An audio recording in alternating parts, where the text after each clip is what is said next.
How's everybody doing today? Pete here at Spawn Fly Fish, and we are very close to the Christmas holiday. And of course, I like Christmas very much, and we are going to let Christmas influence this fly just a little bit today.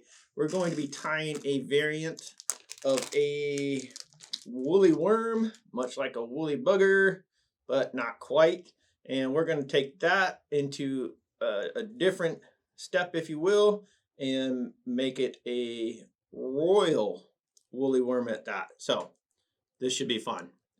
In the vise today, we do have the Ahrex NS122 in a size 6. For the bead, we've got the ever beautiful gritty tungsten bead from Hareline. This is size 3/16 in red. And then for some wire to hold that bead in place, we have some lead-free 0.025.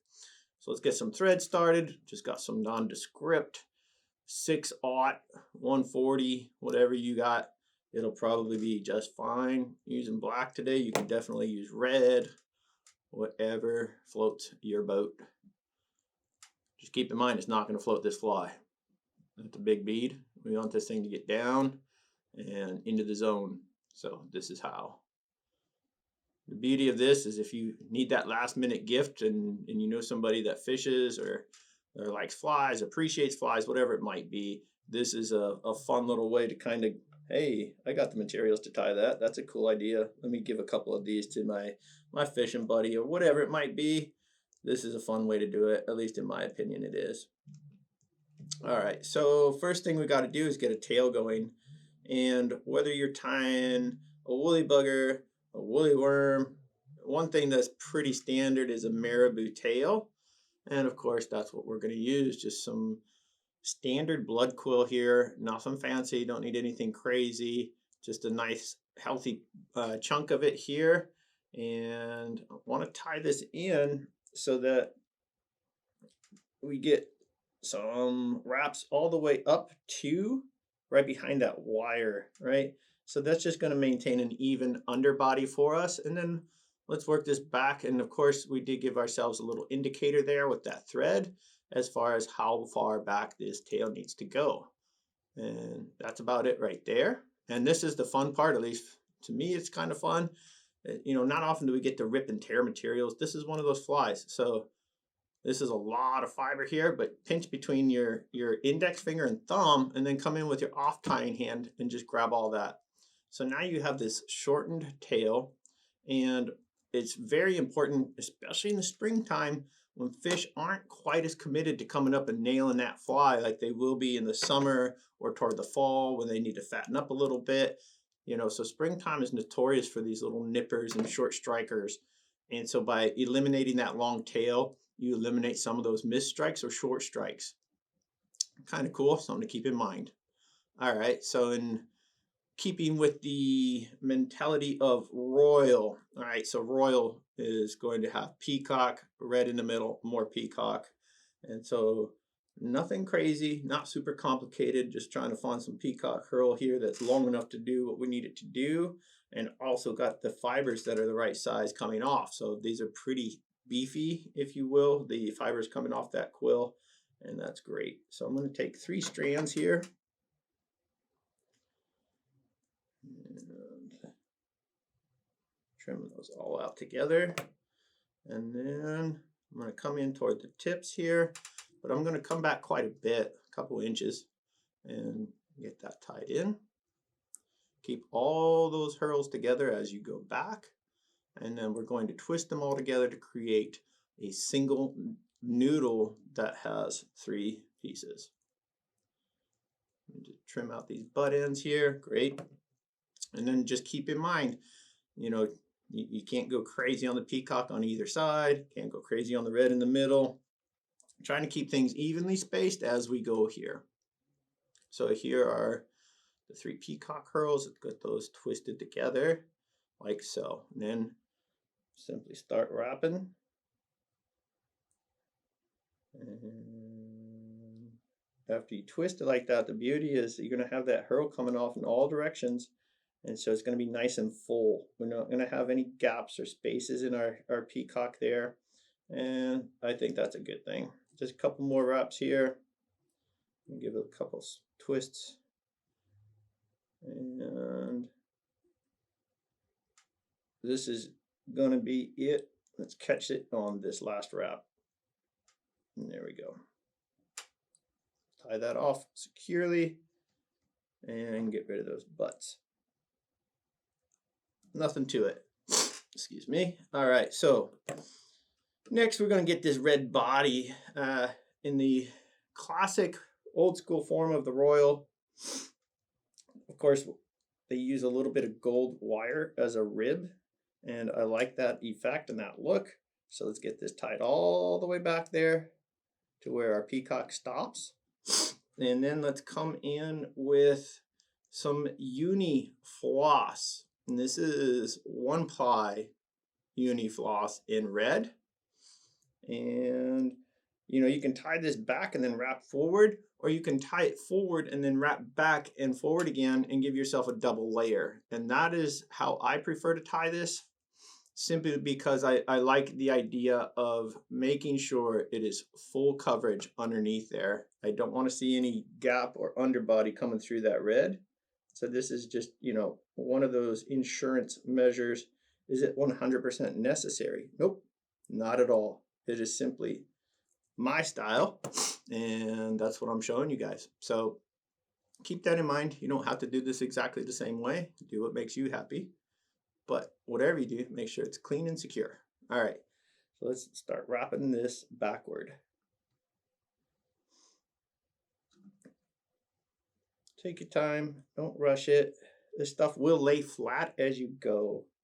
And that is exactly what we want. I'm just checking to see how much room I still have back here. And that last wrap I want very cute, if you will. And then I'm moving forward now. And so this will give us what I was discussing earlier, that very, very dense full coverage. And again, I am a fan of that look. So here we go. Tie it off up here. We've got plenty of room still in the front for that thoracic section of Peacock. So something we want to keep in mind is, you know, as you wrap this centerpiece and then the wire, right, it's all got to be a visual cue for you the whole time of your spacing for the next section of Peacock. And all right, let's call that good on that wire. And it doesn't take much. And this is an extra small wire. It's the same one we used for the body of the Rocktober beetle, right? So very small wire, but boy, it's a pretty good effect it gives there as far as breaking up the monotony of that red. I'm a big fan of that look. All right, so I'm going to come back to about here.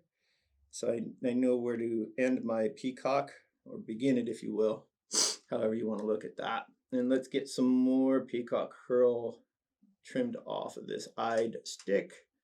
And that is what I'm using today, is peacock eyed stick. And then cutting these herls off the main quill. By all means, you could buy the stuff that's already peeled off. It's just peacock. So however you get your peacock or enjoy peacock, use that. And get that tied in.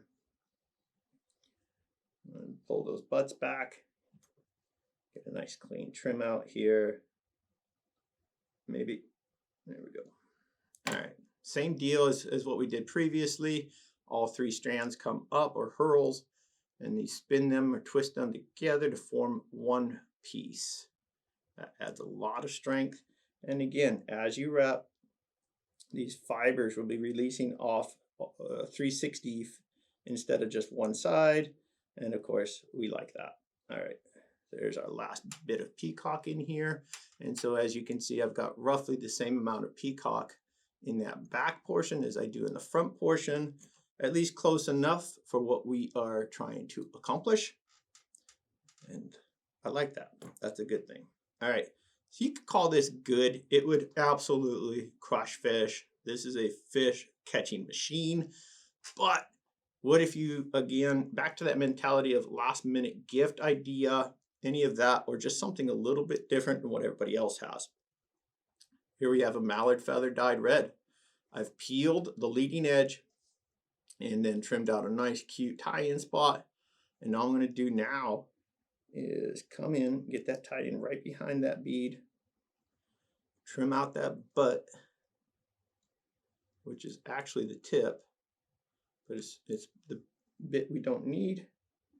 And now all it's going to take is a wrap or two, and it's really going to, again, break up the monotony of that body, but also give us just a little bit of a different, I don't want to say fancy, but somewhat fancier look. All right, so we did pull that right out. Do it again. That's all. Come in, trim another 1 or 2 fibers off the tip there. There we have it. There's the new clean tie-in. Bring all these fibers back, if possible. There we go. And now redo. Not worth crying over spilled milk or busted feathers. Trim it out once again, those little tips. One more solid wrap. And here we go. Let's try that again. So all these fibers coming off toward the back. And yep, 1 or 2 wraps is all we are looking for. And you'll see it come to life as we go here, I think. There's our second wrap. So you can see how tight to the body this mallard's going to lay, and that's all right. I don't mind that one bit. The little bit of bump caused there by the Peacock is going to keep it from collapsing fully, and that's exactly what we counted on. So let's get this tied off. Some really secure wraps and trim out. Beauty. At this point, go ahead and kind of separate those fibers all the way around. Let that mallard do its thing. There we go. And this is definitely one of those patterns that once it's wet and in the water fishing, it makes more sense. All right, whip finish time, everybody's favorite. Let's get her done. There is one. Let's do another one. And 4 turns, call that good. Trim that out. By all means, you can see where, just changing the color of the thread would change the finished look quite a bit. And I really like that the black separates that head from the body. For me, it's just, for my style of fishing, or what you want to call it, I've had more success when there's a stop in the monotony of a color, or, be it like with the mallard having that speckling or mottling on there. All that seems to work better than solid for me. It could be different for you. Could be different based on where you're fishing, what you're fishing for, all that. But again, we're just trying to share knowledge here. And so I'll just tell you what works for me, and then you take that and translate it into what works for you. And there you have it, folks. A version of a woolly worm tied royal style with just a little bit of an accent collar there, ready to either catch fish or give away as a nice Christmas present. So I hope you guys enjoyed. If you did, by all means, please hit that like and please hit that subscribe button, and we will see you all on the water.